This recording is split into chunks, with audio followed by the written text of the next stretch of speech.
আমি আজ একটা জল খাবার করছি। দেখুন এখানে ডাল ভিজিয়ে নিয়েছি, মসুরের ডাল, বিউলির ডাল আর ভাঙা বুটের ডাল। এগুলো ভালো করে ভিজে গেছে, 3-4 ঘন্টা থেকে ভিজিয়ে রেখেছি। আর এখানে দিয়েছি আতপ চাল, কাঁচা লঙ্কা, একটু আদা কেটে নিয়েছি।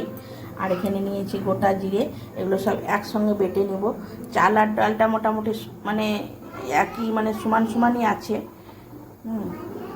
দেখুন চাল ডালটা আমি ভালো করে পেস্ট করে নিয়েছি। একটু নুন আর একটু হলুদ দিয়েছি, এর সঙ্গে একটু জল দিয়ে ভালো করে এটা মেখে নেব। হলুদটা এই কারণে দিয়েছি, কালারটা দেখতে ভালো হবে ওই জন্য।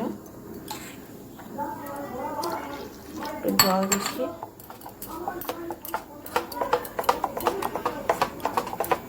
দেখুন ব্যাটারটা এরকম আমার হয়েছে।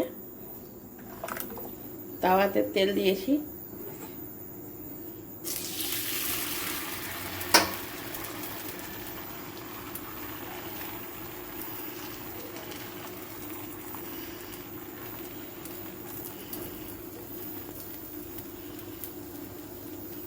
দেখুন উপরটা যখন এরকম হয়ে আসবে তখন এটা উল্টে দিতে হবে। উল্টে নেব।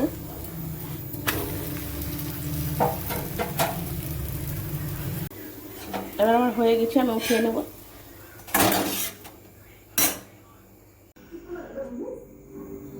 দেখুন আমার জলখাবারটা সব রেডি হয়ে গেছে। এটা গরম গরম চায়ের সঙ্গে খেতে খুব সুন্দর লাগে।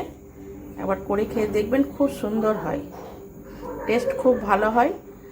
এটা কিন্তু ঠান্ডা হলেই খেতে বেশি ভালো লাগে।